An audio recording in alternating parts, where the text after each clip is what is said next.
Спасибо большое, Кирилл, и так меня представил хорошо. Большое спасибо членам нашей общины татарской православной, которые пришли меня поддержать. Не так много пришло, но одни из самых активных.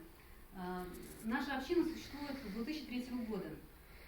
И сегодня в Татарском культурном центре мы активно действуем. И это доказывает и показывает, демонстрирует, насколько мы дружны с татарами-мусульманами, что мы можем сосуществовать прекрасно как единый народ и делать мероприятия, и у нас все хорошо, и мы в мире. Вот.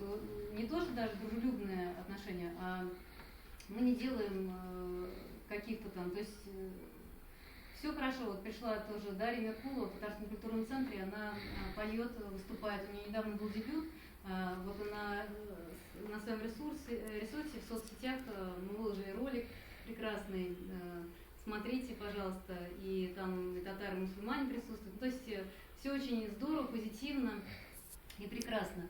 И очень возмутило и было, конечно же, неприятно, когда 2 раза были серьезнейшие нападки от такого ресурса, как Азатлык Радиасы. Первый раз, когда я обратилась к Дональду Трампу, обратилась я потому, что татары православные имеют активную позицию сегодня. Мы люди адекватные, нормальные, семейные, которые хотим, чтобы наши дети в этой стране жили мирно, чтобы у нас наша страна была будущее. И проявились очень нездоровые ответы вот с этого ресурса, то есть серьезнейшие были нападки.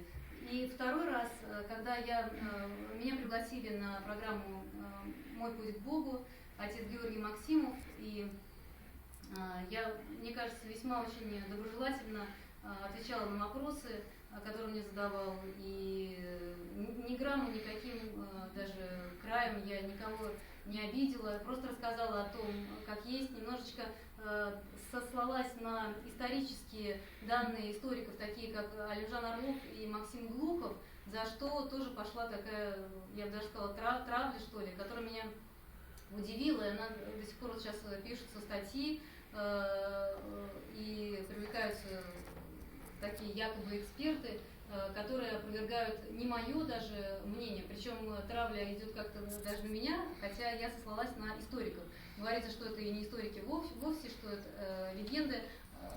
Говорила я о том, что краешком буквально упомянула, что моя деревня, из которой мои корни, это бывшие казаки, православные татары, которые со временем отпали в ислам, вот, есть предания, есть и сослалась на историков.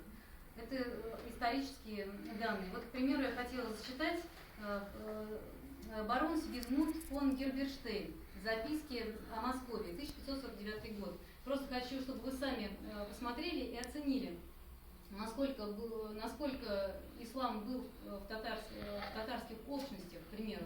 Недалеко оттуда есть река Мокша. Она течет с юга и впадает в Аку выше Мурома, недалеко от города Касимова, который московит уступил татарам для житья.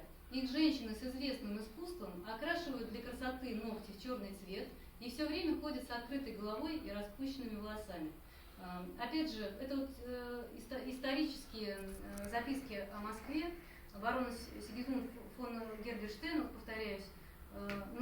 Опять же, что здесь нападки будут на меня из того, что я процитировала.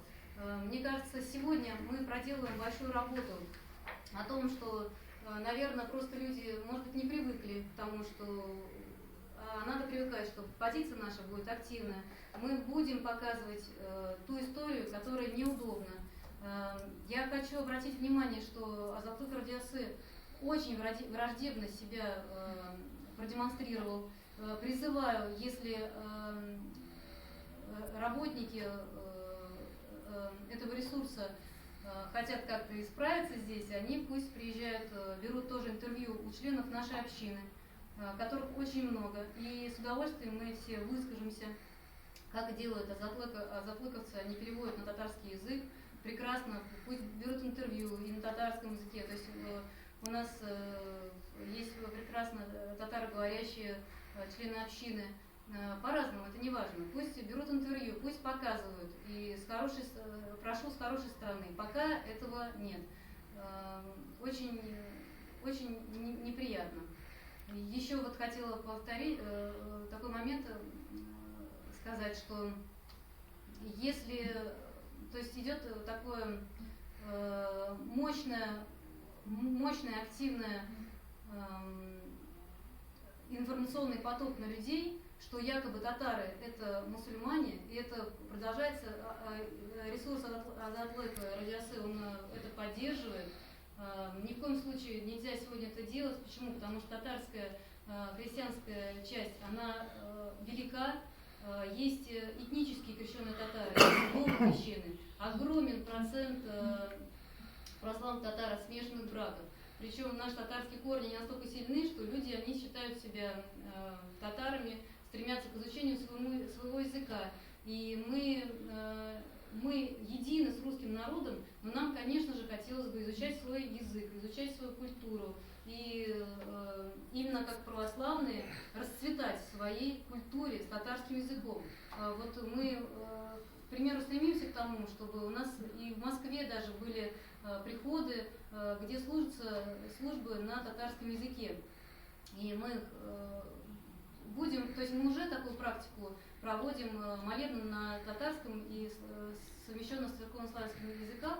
Вот. Мы хотим, чтобы литургии, как это проводят, как в Татарстане у нас литургии делаются на татарском языке, так вот, чтобы и было и в Москве, особенно в местах компактного проживания татар, в селах компактного проживания, да, чтобы потихонечку народ наш раскрепощался, чтобы люди, которые исповедуют Христа сейчас, ну не то чтобы тайно, но как-то плохо представлены, чтобы люди раскрепощались, уже посещали спокойно приходы, а у нас есть жажда посещать приходы именно на татарском языке, свои родные молитвы. Да,